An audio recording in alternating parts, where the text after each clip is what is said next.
저에게 시아버지는 큰 나무와 같은 분이셨어요. 어릴 때 아버지가 일찍 돌아가셨거든요. 어릴 때부터 시장에서 생선 팔던 엄마를 돕는 게 일이었고, 어떻게 보면 든든한 울타리가 있다는 생각은 해본 적이 없었던 것 같아요. 억센 엄마 덕분에 밥은 안 굶고 살았지만, 억척 같은 엄마의 삶을 마주할수록 더 우리 모녀의 삶이 얼마나 위태로운지, 언제고 휘청거릴 수 있는 일상이라는 걸 잘 알고 있었죠. 20살이 넘어 엄마를 도와 생선을 팔기 시작했을 때는 이제는 내가 엄마를 책임져야 한다고 생각했어요. 그즈음 시아버지를 알게 됐죠. 시아버지는 시장에 건물을 지으려고 하는 분이었는데 하필 그 자리가 우리 가게까지 포함이었나 봐요. 어느 날 엄마 심부름으로 은행에 다녀왔는데 엄마가 웬 아저씨랑 입씨름을 하고 계신 겁니다. 글쎄, 난 못 나간다고요. 저기요, 사장님. 그러지 말고 제 말을 좀 들어보세요. 이 가게는 내가 남편 잃고 혼자 내 딸 먹여 살린 가게예요. 우리 딸 시집 갈 때까지는 절대 못 닫아요. 이윽고 엄마는 눈물까지 터뜨리셨고 저는 놀라서 엄마에게 달려갔어요. 엄마, 무슨 일이야? 이 아저씨가 시장의 입구에 건물을 짓는다는데 우리 가게 자리까지 자기 땅이라고 하잖아. 저는 놀라서 물어봤어요. 아저씨 정말이에요? 여기 사장님 따님이신가 보네. 어머님 좀 잘 설득해줘요. 이 자리까지 내 땅으로 돼 있어서 이 옆에 가게 사장님은 가게를 일단 빼는 거로 동의를 하셨거든요. 잠깐만요, 아저씨. 그래도 이건 아니죠. 예? 이건 아니잖아요. 장사를 하는 사람들한테 갑자기 가게를 빼라니. 아무리 아저씨가 이 땅을 매입하셨다고 해도 그렇게는 안 될걸요? 법적으로는 안 되는 거 다 알아요. 그래서 내가 지금 협의를 하러 온 건데. 됐어요. 협의는 무슨 협의? 우리 엄마가 싫다잖아요. 당장 돌아가세요. 우리 장사해야 해요. 우리 모녀는 씩씩거리며 장사를 시작했고 시아버지는 한동안 우리 모녀를 물끄러미 보시다가 아무 말도 못하고 돌아가셨어요. 그러나 그 일로 엄마는 몸살을 앓기 시작했고 한동안 제가 혼자 장사를 했어요. 엄마는 나오겠다고 했지만 제가 말렸거든요. 언젠가는 혼자 해야 할 일이라고도 생각했기 때문에 이 악물고 장사를 하고 있는데 그 아저씨가 또 온 거예요. 그때 제가 칼로 생선 머리를 손질하고 있었거든요. 진짜 화가 머리 끝까지 나더라고요. 칼을 나무 도마에 콱 찍어놓고 말했어요. 아저씨 지금 뭐 하자는 거예요? 우리는 가게 못 뺀다고 했죠? 아가씨, 잠깐 내 얘기 좀 들어줄 수 있어요? 어머님은 아예 들어주시질 않아서 제대로 말을 못했어요. 그럼에도 공손하게 말씀하시는데 아예 모른 채는 못하겠더라고요. 돈 많아서 건물 지으셔서 좋겠네요. 근데 돈도 많으신 분이 이러는 건 좀 아니죠. 그러면서 다시 생선 손질을 시작했죠. 우리 어머니가 이 시장에서 생선 팔아서 저를 키우셨어요. 순간 깜짝 놀라서 손을 멈췄어요. 자식이 5이었는데 아버지가 일찍 돌아가시는 바람에 애 5을 혼자 키우셨죠. 어릴 때는 생선 냄새도 맡기 싫었는데 나이 먹으니 어머니가 생선 머리만 넣고 칼칼하게 끓여주시던 매운탕이 그렇게 먹고 싶어요. 이제는 돌아가셔서 먹을 수도 없지만 지금 생각해보면 끓여주실 때 감사히 먹을 걸 왜 그렇게 불평불만이 많았나 싶어요. 그러면서 코를 훌쩍이시는데 저도 모르게 그랬어요. 생선 파는 엄마 둔 애들은 다 그런가 보네요. 저도 싫었거든요. 그랬어요? 네, 애들이 저한테서 생선 냄새 난다고도 했어요. 그래서 뭐라고 했어요? 우리 엄마가 생선 장수니까 생선 냄새가 나지 그랬는데요. 똘똘한 아가씨였네. 나는 멍청해서 아무 소리도 못하고 옷을 빡빡 빨았었어요. 저도 앞에서는 큰 소리 쳐놓고 집에 와서 열심히 옷 빨았어요. 시아버지가 껄껄 웃으시더라고요. 팽팽했던 공기가 조금 느슨해지는 것 같았어요. 제가 긴장을 푸니까 그분이 말씀해 주시더라고요. 건물을 짓긴 할 건데 땅 양보해 주신 분들한테는 1층에 가게를 내드리려고 해요. 네? 장사 못 하시는 기간 동안 보상금도 드릴 거고 건물 다 지으면 1층에는 가게도 내드리고요. 또 보니까 저 안쪽에 곧 자리가 두어 군데 난다고 하더라고요. 그 자리를 제가 임대해서 드릴 수도 있고요. 엄마가 이 얘기를 전혀 안 들으신 거죠? 예, 제가 건물 짓는데 이 땅이 내 앞으로 돼 있더라까지 말했는데 그 후로는 아예 안 들으시더라고요. 얘기를 구체적으로 듣고 보니 제가 죄송하더라고요. 제가 엄마한테 잘 말씀드려 볼게요. 저도 상황을 모르고 너무 못되게 군 것 같아서 죄송해요. 아니에요. 이게 삶의 뿌리일 텐데 내가 그걸 뽑으려고 하는 것 같으니 당연히 화가 나죠. 내가 아무리 이런저런 보상을 생각하고 있어도 지금껏 일궈온 가게가 사라지는 것도 사실이고요. 최대한 일상에 피해 안 가게 할 테니까 잘 좀 말씀드려 주세요. 그날 저녁, 집에 가서 엄마한테 모든 얘기를 전했더니 엄마가 인상을 팍 쓰시더라고요. 넌 그 사기꾼 말을 믿어? 진심 같던데. 약속하신 내용도 문서로 다 작성해 주신대. 난 못 믿어. 내가 시장 아줌마들한테 물어보니까 그냥 버티는 게 답이래. 그래서 무조건 버티겠다고? 버티면 절대 못 쫓아낸대. 엄마를 설득하는 사이 시아버지와 자주 만났어요. 엄마가 너무 완강해서 시아버지가 신뢰를 얻기 위해서 꽤 노력하셨거든요. 저는 그 사이에서 조력자 역할을 했죠. 엄마는 그런 저까지 비난하시기도 했어요. 이러다 된통 뒤통수 맞는다면서요. 사실 저도 겁이 안 나는 건 아니었는데 시아버지는 그때부터 이상하게 마음이 열리던 분이었어요. 다행히도 시아버지는 엄마가 말하던 사기꾼이 아니셨고 우리 모녀는 시아버지께 모든 보상을 받으면서 가게 자리를 옮겼어요.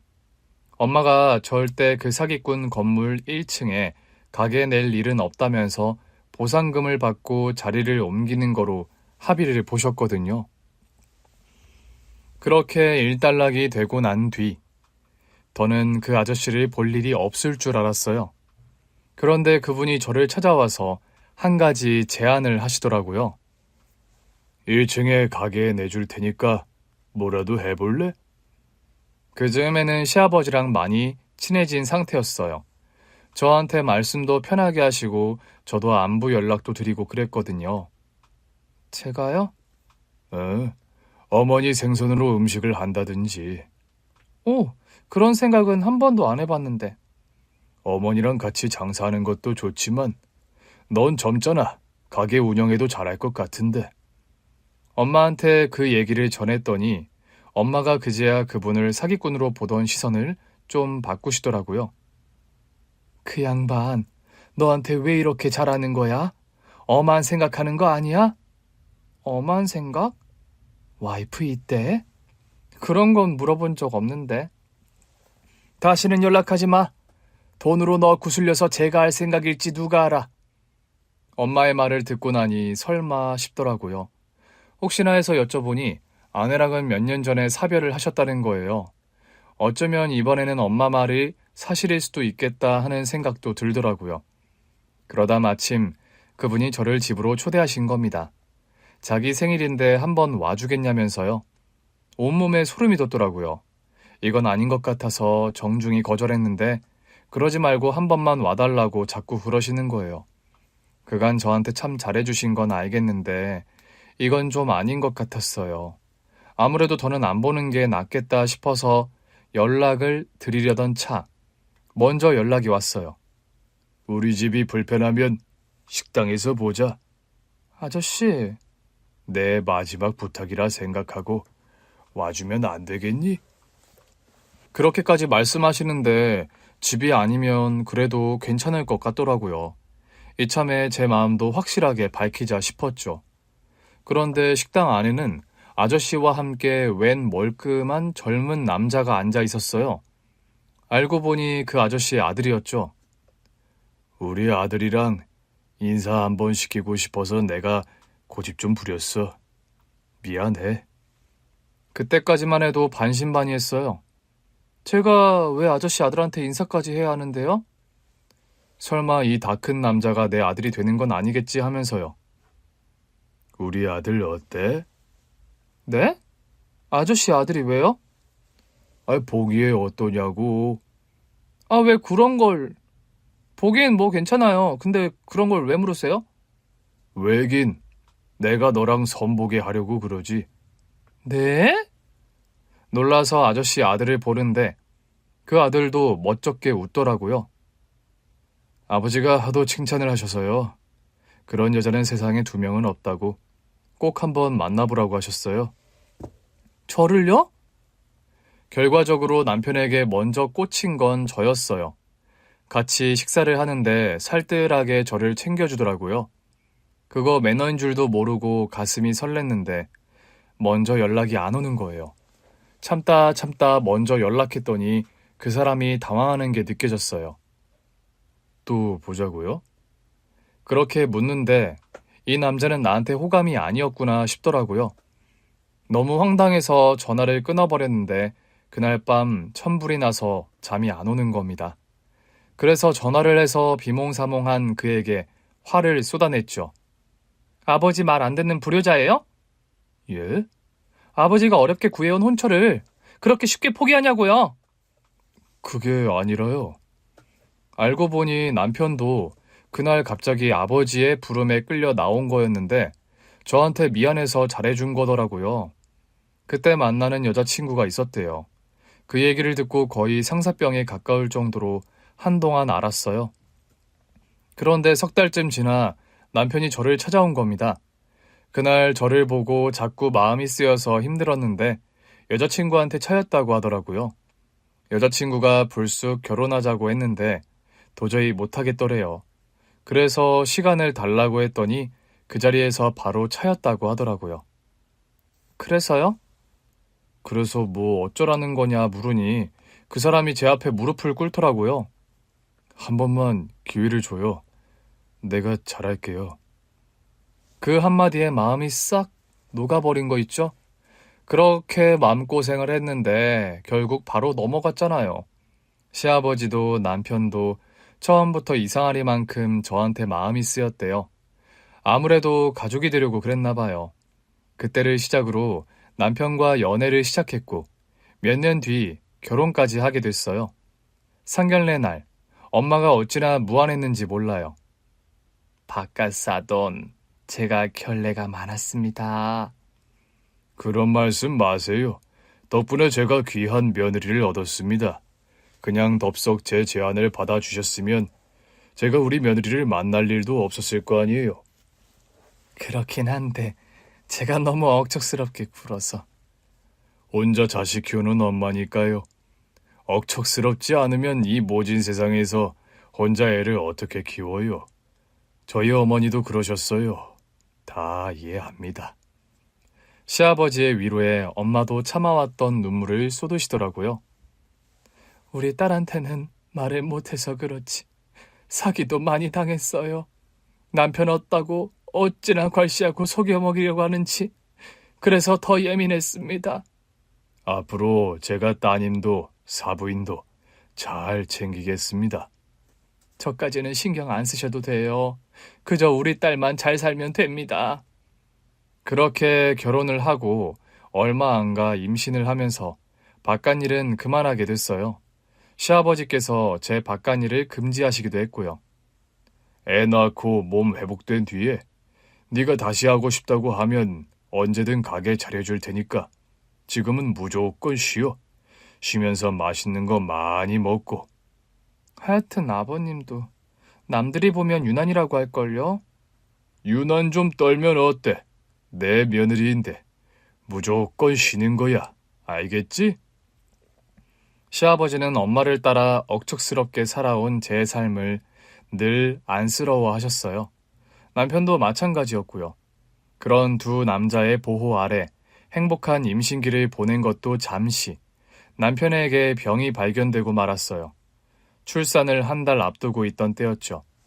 아들이 태어났지만 남편은 아들이 걷는 것도 보지 못한 채 세상을 떠났어요.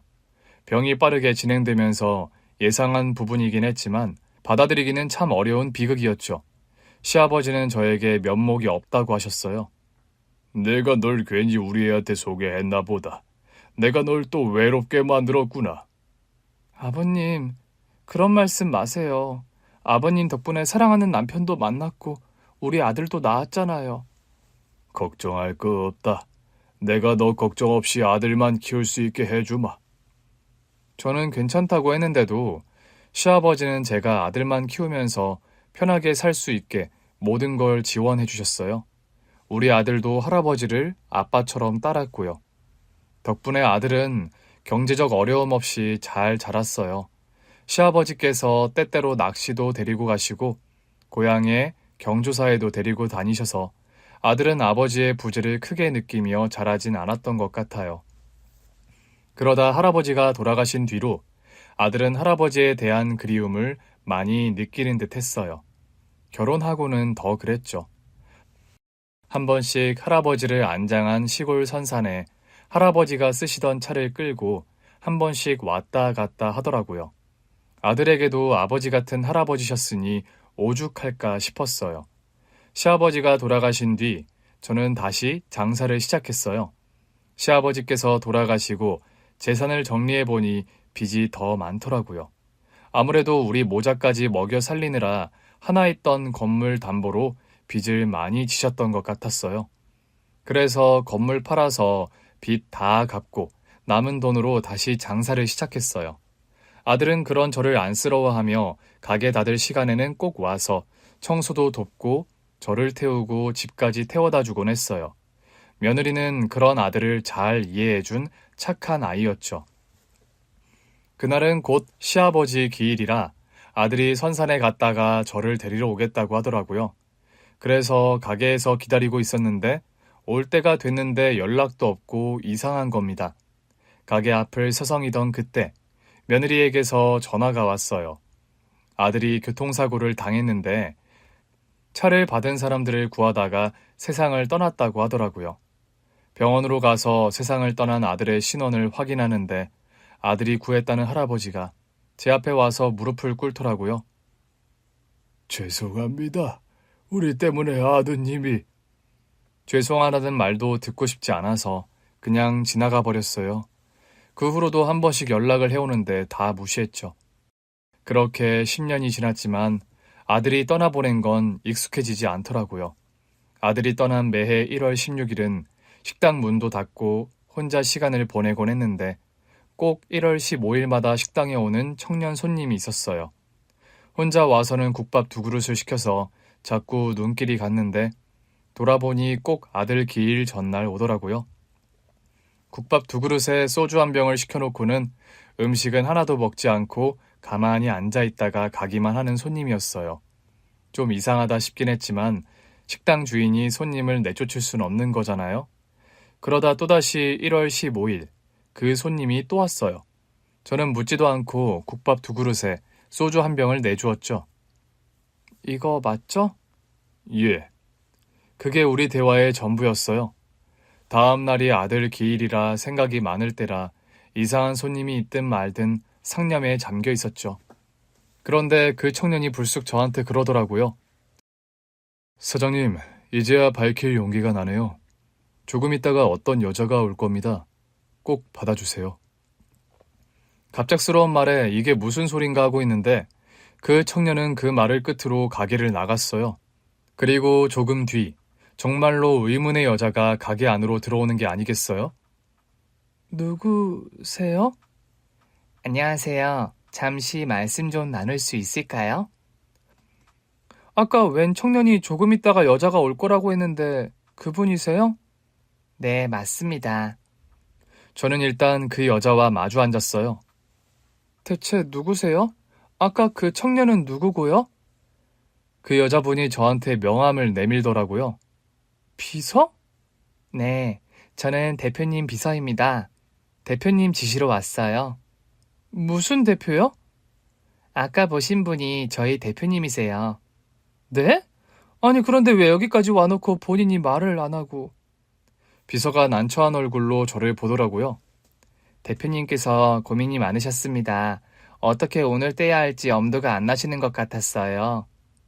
엄두가 안 난다고요? 그때였어요. 문이 열리고 정장을 차려입은 남자가 들어왔어요. 설마 싶어 보는데 아까 왔던 그 청년이 맞더라고요. 아까는 정장 안 입고 있었던 것 같은데. 그런데 갑자기 그 청년이, 아니 그 대표라는 사람이 제 앞에 무릎을 꿇는 게 아니겠어요? 아니 갑자기 왜 이러세요? 아무리 생각해도 비서에게만 맡기는 건 아닌 것 같아서요. 저 보시면 불쾌하실까봐 비서한테 부탁했는데 제가 직접 하는 게 맞는 것 같습니다. 비서도 자리에서 일어나더니 그 대표 뒤에 서더라고요. 저는 아드님께 목숨을 빚진 사람입니다. 예? 아드님께 목숨을 빚졌고 그 덕분에 이만큼 살아왔습니다. 순간 정신이 번쩍 들더라고요. 그게 무슨 소리예요? 10년 전 우리 아들 그 사고 말하는 거예요? 예. 그 사고 때 우리 아들이 구해준 사람은 할아버지였는데? 정확히는 저희 할아버지를 구하고는 괜찮았어요. 근데 저를 구하다가 2차 사고가 나는 바람에 돌아가셨죠. 그러고 보니 경찰이 사고 경위를 설명해 줄 때 아무것도 제대로 듣지 못했다는 사실이 떠오르더라고요. 솔직히 그땐 저에겐 아들이 세상을 떠났다는 것 외에는 중요한 게 아무것도 없었어요. 내 아들이 세상을 떠났다는데 다른 건 아무것도 들리지 않았어요. 저희 할아버지도 계속 사장님께 연락을 드리려고 했다는데 안 받아주셨다고 들었습니다. 저도 모르게 한숨이 나오더라고요. 갑자기 무슨 일이에요? 내 속 또 뒤집으려고? 이제 겨우 좀 진정돼서 사는데 갑자기 이게 무슨 날벼락이냐고요. 어쩐지 이상하다 했어. 우리 아들 기일 전날마다 자꾸 와서 먹지도 않는 밥을 시키고 국밥은 왜 2그릇씩 시킨 거예요? 할아버지 목까지 시켰어요. 할아버지께서 사장님을 정말 뵙고 싶어 하셨거든요. 할아버지가 돌아가셨어요? 네, 3년 전에요. 생각해보니 그 대표가 우리 가게에 온 지도 3년 정도 된 것 같더라고요. 할아버지 돌아가시고 날 찾은 거예요? 네, 거짓말처럼 할아버지 돌아가시고 3달도 안 돼서 사장님을 찾게 됐어요. 할아버지가 돌아가셨다고 하니 마음이 좋진 않네요. 그래도 내 아들이 살린 분인데. 덕분에 10년이나 더 살다 가신 거죠. 연세가 꽤 있으셨어요. 맞아요. 10년 전에도 연세가 좀 있어 보이셨죠. 그런 분이 내 앞에서 무릎까지 꿇으셨는데 내가 차마 볼 수가 없어서 그냥 지나쳤어요. 그러니까 댁도 그만 일어나요. 그런다고 내 마음이 달라질 건 없으니까. 압니다. 아는데도 저희로선 빌고 빌어도 사죄가 되지 않으니까요. 이렇게라도 해야 마음의 짐이라도 벗고 싶다 이거예요? 그런다고 내 아들이 살아 돌아오는 것도 아닌데 마음의 짐을 벗겠다고요? 아니요. 그게 아니라 그때였어요.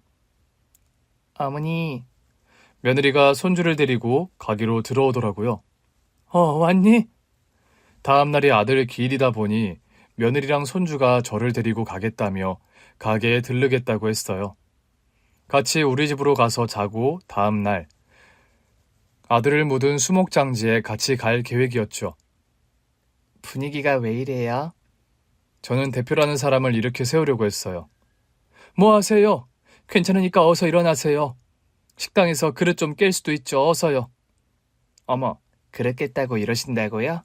손님 일어나세요. 저희 어머니 절대 그렇게 속 좁으신 분 아니에요. 그런데 그 대표가 이번에는 며느리를 보면서 무릎을 꿇더라고요. 며느님이시군요. 아드님께 아내가 있다고는 들었는데 자녀분도 계시는 줄은 몰랐어요. 며느리도 그제야 이상했는지 고개를 갸웃거리더라고요. 어머님, 이 손님이 우리 남편을 어떻게 알아요? 눈이 질끈 감기더라고요. 우리 며느리한테는 비밀로 하고 싶었어요. 우리 며느리가 아들 떠나고 3년간 우울증을 앓았거든요. 이제 좀 나아졌는데 또다시 상처를 들쑤시게 될까봐 무서웠어요. 그게 제가 남편분께 목숨을 빚진 사람입니다. 어머니, 이게 다 무슨 소리예요? 우리 남편이 살린 사람은 할아버지라고 하지 않았어요? 아들의 사고 당일, 며느리는 기절해서 병실에 입원해 있었어요. 그때 며느리 뱃속에 우리 손자가 들어있었거든요. 저는 며느리에게 아들 장례식장에도 못 들어오게 했어요. 뱃속에 있는 애를 생각해서 얼씬도 하지 말라고요. 며느리가 나중에 그런 저를 많이 원망했죠. 제가 말을 못하고 있으니까 며느리가 따져 묻더라고요. 어머니, 또 이러실 거예요? 남편 가는 마지막 길도 못 지키게 하셔놓고 이번에는 또 무슨 비밀인데요? 제가 아내잖아요. 제가 알아야죠. 그래, 알아. 그때는 내가 잘못한 거 맞아. 그게 널 위하는 길이라고 착각했으니까. 근데 네가 그 후로도 우울증을 길게 앓았잖아. 그래서 말 못한 얘기가 있었어. 뭔데요? 네가 알면 네 남편이 살 수 있었는데 그렇게 됐다는 걸 알게 될 테니까. 알면 또 힘들어할까 봐. 또 마음에 병이 들까 봐. 그래서 뭔데요? 우리 아들이 자기 차를 들이받은 사람들을 구하다가 그렇게 됐대. 그냥 교통사고가 아니었어요?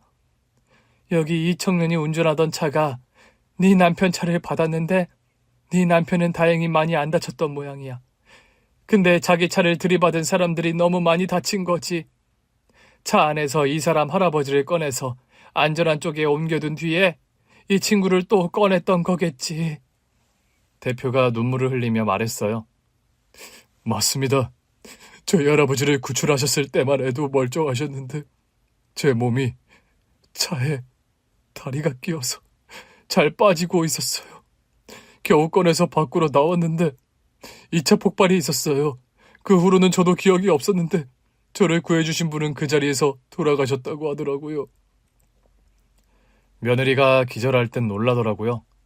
우리 남편이 사고 직후에는 멀쩡했다고요? 네.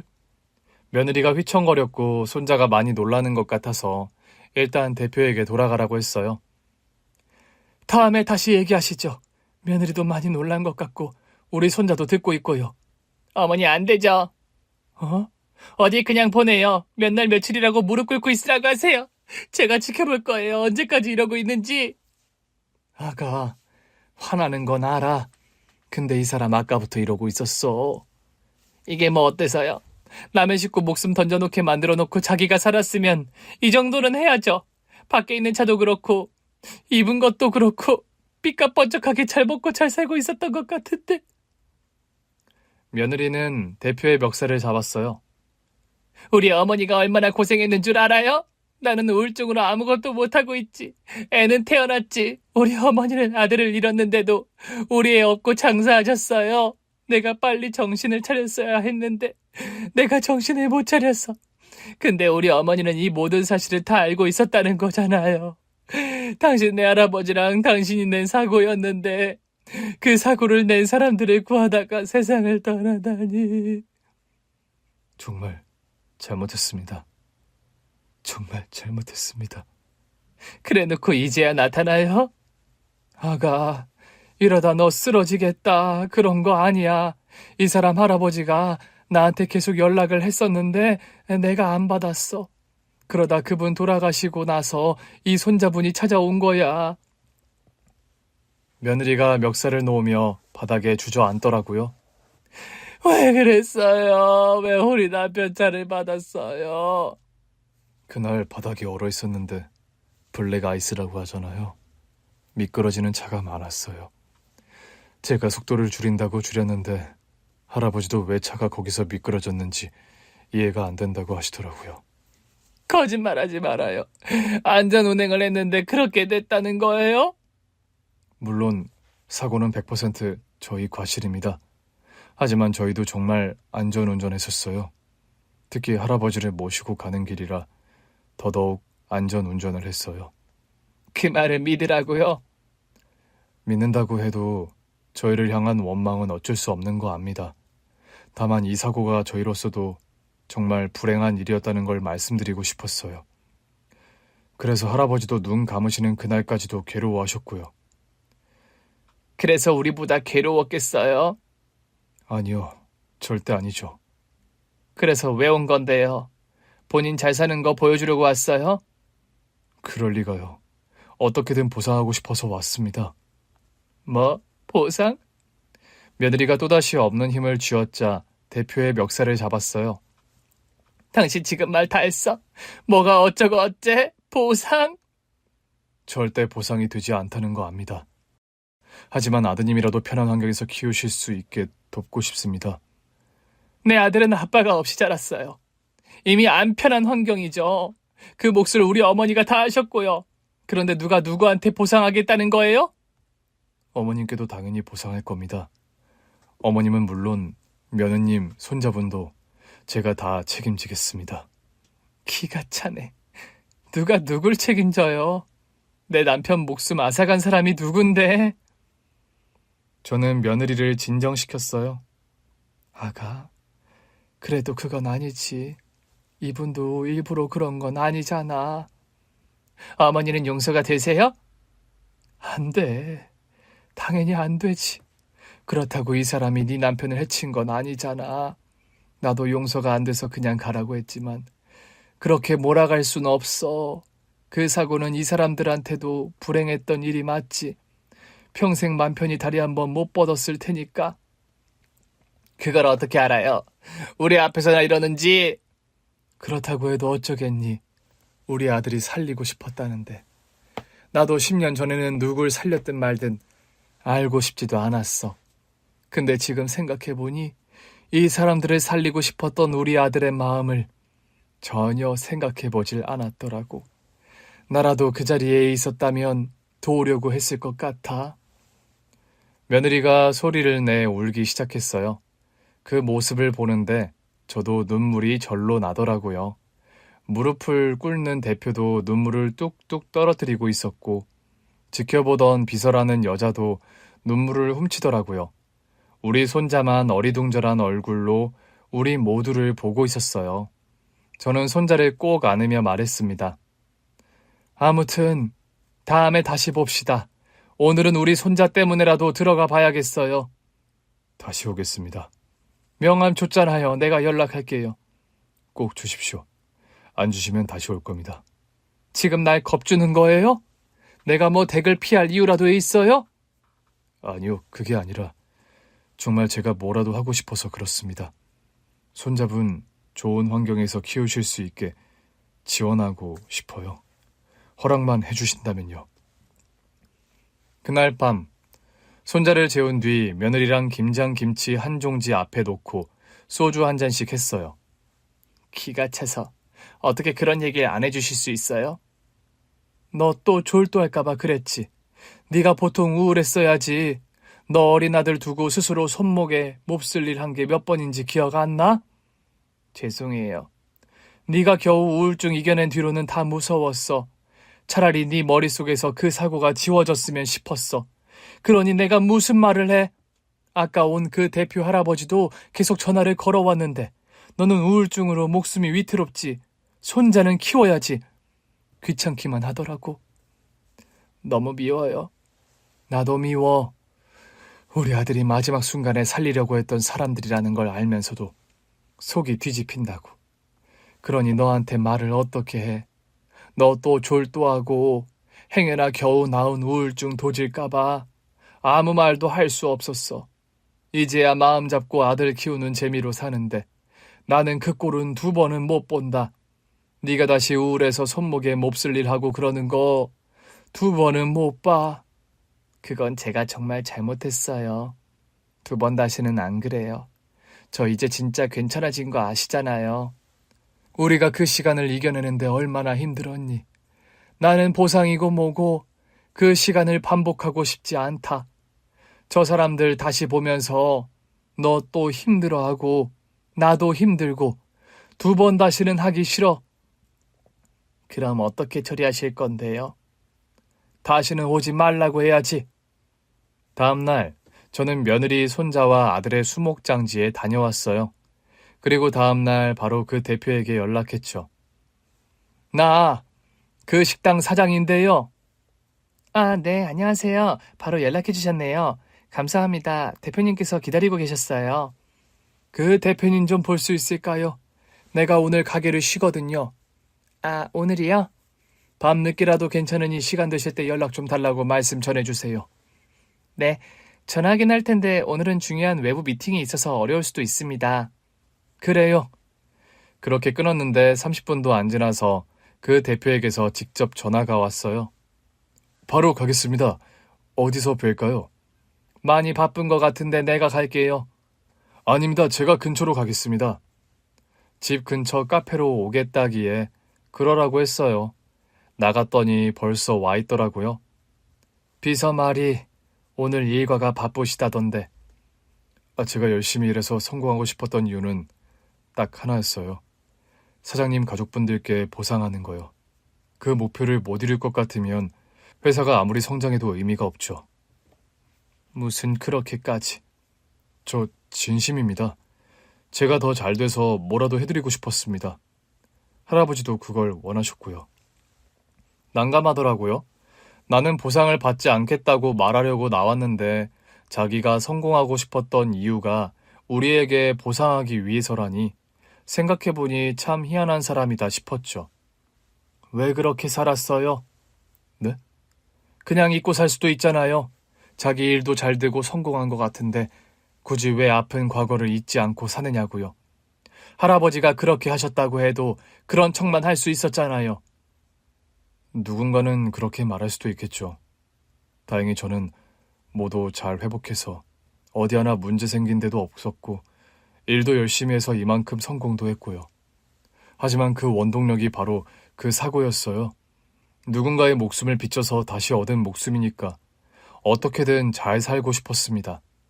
잘 살아서 어떻게든 갚는 게 제 인생의 유일한 목표라고 생각하고 살았어요. 그래서 그 빚은 갚고 나면요. 갚아도 갚아지는 빚이라고 생각해 본 적이 없어서 그 다음은 생각해 본 적이 없습니다. 다만 또 도우면서 살아야죠. 사장님 가족분들도 평생 책임지며 돌보고 싶고요. 자기 가정도 없이요? 결혼 같은 건 꿈도 못 꾸고 살아요. 왜요? 그냥 거기까지 바라는 건 욕심 같아서요. 분명 거절하려고 나온 건데 이제는 이 청년의 미래가 걱정되더라고요. 나는 도통 이해가 안 되네. 보상했으면 하고 다음으로 넘어갈 계획을 세워야지. 왜 자꾸 과거에 붙들려 있으려고 해요? 사장님 가족분들께는 절대 과거가 아닐 테니까요. 과거로 끝날 일이 아니라 지금까지도 이어져 오고 있겠죠. 손자분은 아버지가 없이 자랐고 며느님은 남편이 없이 자랐고 사장님은 아들과 누렸을 모든 기쁨과 슬픔을 다 잃으신 거잖아요. 그런데 어떻게 저만 과거가 돼요? 저도 그러면 안 되죠. 얘기를 듣는데 울컥했어요. 그런다고 누가 알아주는 것도 아닌데 도대체 왜 이래요? 알아달라고 하는 거 아닙니다. 그 보상해도 우리가 용서 못한다면요. 용서해달라고 하는 거 절대 아닙니다. 그냥 제가 해야 할 일을 하고 싶은 겁니다. 근데 제가 하고 싶어도 허락해 주셔야 할 수 있는 거니까 저는 간절해요. 내가 안 받아주면 평생 괴로워할 기세네. 어쩌면 그걸 바라실 수도 있다고는 생각해요. 약속드립니다. 절대 괴로움에서 해방되지 않을 겁니다. 보상받으시고 편히 손자분도 키우시고 지금보다 편하게 사셨으면 좋겠어요. 보상한다고 해서 절대 잊거나 마음이 가벼워지지 않을 겁니다. 사장님 가족분들이 행복하게 지내시는 거 보면서 저랑 할아버지를 구하다가 저 행복을 못 누리게 된 아드님을 생각할 겁니다. 평생 사죄하는 마음으로 살겠습니다. 그러니 계속 미워하세요. 대신 실속도 챙기세요. 분명 거절을 하려고 나왔는데 당최 거절할 수가 없더라고요. 이 젊은이가 왜 이렇게 무거운 짐을 지고 있나 싶고 그냥 보상하고 어떻게든 죄책감을 덜어내려는 건 줄 알았는데 그게 아니더라고요. 보상하고도 더 괴로울 거라니 속이 뒤집히는 것 같았죠. 할아버지가 속 좀 썩으셨겠네. 네? 아무리 할아버지가 우리한테 죄책감을 갖고 사셨다고 해도 손자가 자기처럼 살길 바라진 않으셨을 거예요. 안 그래요? 그러셨죠. 쟤는 다 할아버지가 지고 갈 테니까 저한테는 그분들 꼭 만나서 필요한 보상도 충분히 해드리고 저는 저의 인생을 살라고 하셨어요. 할아버지는 당연히 그러셨겠지. 네. 근데 저는 그게 안 되더라고요. 아드님은 저를 구하다가 돌아가신 거니까요. 할아버지가 아무리 본인 탓으로도 돌리셔도 소용이 없었어요. 저는 답답해서 물었어요. 그래서 우리한테 뭘 해주고 싶은데요? 원하시는 모든 걸 해드리고 싶어요. 원하는 모든 거? 내 아들을 살려서 데리고 오기라도 할래요? 죄송합니다. 그건 제가 정말 해드리고 싶어도 할 수가 없는 일입니다. 그럼 지난번에 말씀드린 대로 손자분을 위한 지원이라고 생각하시고 금전적인 보상을 하면 어떨까요? 할아버지가 살아계실 때도 안 받았던 걸 이제와 받을 것 같아요? 이제라도 받아주시면 안 될까요? 제가 불쌍하시진 않겠지만 저도 누군가의 아들이니까 한 번만 불쌍하게 생각해 주세요. 대표님이 뭐가 불쌍해요? 자기 아들 얼굴 한 번 못 보고 간 내 아들이 불쌍하지. 약속드립니다. 절대 결혼 안 할게요. 그냥 평생 혼자 살게요. 누가 그러랬어요? 도대체 왜 이렇게 오바를 하는 거예요? 네? 아니, 우리 아들이 살려준 사람 아니에요? 내 차 들이받은 인간들을 겨우 살려줬는데 기껏 찾아와서 한다는 소리가 평생 죄책감에 허덕이면서 살 테니까 보상금 좀 받아달라 이거예요? 그냥 돈으로 해결하겠다. 그런 게 아니라요. 자기 인생으로 철저하게 무너지겠다는 거잖아. 누구 좋으라고? 우리가 그런 사람들로 보여요? 내 아들이 목숨 바쳐 살려서 꼴 보기 싫으니까 당신 인생도 망가지길 바라는 사람들로 보이냐고요? 저를 보는 게 힘드신 거 아니었어요? 힘들죠. 겨우 잊은 10년 전에 그날이 자꾸 떠오르니까 힘들죠. 내 아들이 이 세상에 없다는 걸 10년이 지나도 못 받아들였는데 그 사고가 다시 떠오르니까 내가 겨우 견딘 10년이 사라지는 것 같아서 힘들어요. 내가 대표님을 보기 힘든 건 그래서라고요. 우리 며느리도 마찬가지고 사실 우리 보상 안 받으려고 했어요. 사장님, 제발. 대표님 괴롭히려고 그러는 게 아니라 그 돈으로 먹고 살면 또 10년 전 그 사고만 생각날 것 같아서 내 아들 목숨값으로 이렇게 먹고 사나 생각될 것 같아서. 그럼 제가 어떻게 하면 좋을까요? 제 이름이나 제 생각이 아예 안 나게 할 방법을 찾아볼까요? 참 단순해서 좋으시겠네. 사장님, 저 머리가 복잡해도 너무하게 복잡해서 늘 힘든 사람인데요. 그럴 테지. 예? 제가 더 말을 못하고 한숨만 내쉬고 있으니까 그 친구가 조심스럽게 묻더라고요. 사장님, 혹시 제가 아드님 성묘를 좀 가도 되겠습니까? 우리 아들 성묘? 네, 꼭 가고 싶었는데 연락이 닿질 않아서 한 번도 못 갔거든요. 절대 가족분들이랑 마주치지 않게 조심히 다녀오겠습니다. 안 될까요? 이쯤 되니 누가 보면 내 아들을 해친 사람인 줄 알겠더라고요. 당연히 되지. 우리 아들도 어쩌면 궁금할지도 모르죠. 내가 살린 그때 그 사람들은 잘 살고 있나? 감사합니다. 할아버지도 꼭 가고 싶다고 하셨는데 제가 할아버지 목까지 대신 다녀오겠습니다. 성묘를 다녀와도 좋다는 말에 활짝 웃는 모습이 참 보기 좋더라고요. 그럼에도 시간이 약인 건지 젊은 사람이 너무 무거운 짐을 지고 있는 게 안쓰러워서 그랬던 건지 저는 결국 보상을 승낙하고 말았습니다. 그래요. 어디 한번 그 보상 거하게 받아봅시다. 후회하지 말아요. 준다는 거 다 받을 테니까. 그 대표가 놀라서 눈물까지 흘리더라고요. 진심이십니까? 진심이죠. 주겠다면서요. 왜요? 막상 받는다고 하니까 손 떨려요? 아니요, 절대 그런 게 아니고요. 안 믿겨서요. 저는 다 준비돼 있습니다. 그래요, 해줘봐요, 어디. 대신 나하고 하나만 약속합시다. 네, 뭐든 말씀해 주세요. 제가 무조건 지키겠습니다. 무조건이라고 했죠? 네. 보상 받을 테니까 우리 아들 기일에 우리 집에 와요. 네? 혼자 슬퍼하고 혼자 감당하면서 살지 말고 그냥 우리 집에 와서 같이 하자고.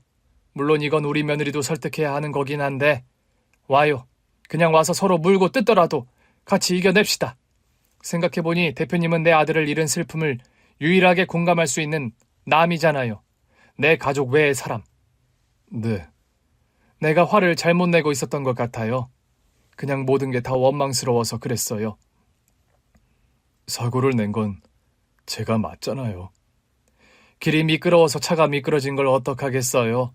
나도 경찰한테 들었던 말이 다 기억나요. 속도는 아주 느린 상태였다고. 과속하다가 난 사고는 아니라고 하더라고요.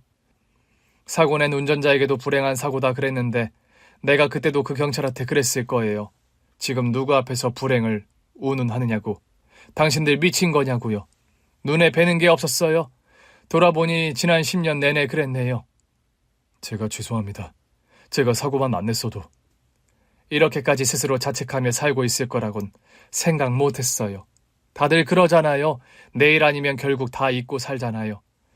그럴 거라고 생각하니까 나도 며느리도 더 힘들었던 것 같아요. 이제는 내가 며느리도 설득해 볼게요. 그러니까 우리 같이 이겨내 봅시다. 며칠 뒤 며느리를 집으로 불렀어요. 어머니, 그 대표는 만나보셨어요? 내내 연락이 없으셔서 이상하다 하던 중이에요. 만났어. 잘 마무리하신 거죠? 절대 보상을 핑계로 속 편하게 살게 해주고 싶지 않아요. 아가, 네. 우리 같이 이겨내 보는 건 어떨까? 뭘 같이 이겨내요? 그 청년 말이야. 보상해주고 죄책감을 털어내려는 게 아니더라고. 보상해주고도 평생 결혼도 안 하고 살겠대. 그게 무슨 뜬금없는 소리예요? 자기는 우리한테 보상해주고 싶어서 열심히 살았다고 하더라고. 그래서 보상하고 나면 뭐 할 거냐 그러니까 그냥 평생 보상하면서 죄책감 속에서 살겠다고 하더라. 결혼도 자기한테는 사치라면서 그냥 홀로 쓸쓸히 살다가 가겠대. 며느리도 멍한 표정을 짓더라고요. 아니, 왜요? 내 말이 일로도 성공하고 멀쩡한 청년이 말이야. 아, 몰라요. 그건 자기 인생이니까 알아서 할 일이죠 뭐. 근데 말이다. 너도 나도 엄마잖아. 내 아들이 똑같은 입장이라면 어떨 것 같아? 네? 아니, 그건 내 아들이 운전하던 차가 길이 미끄러워서 느리게 달렸는데도 교통사고가 나버렸어.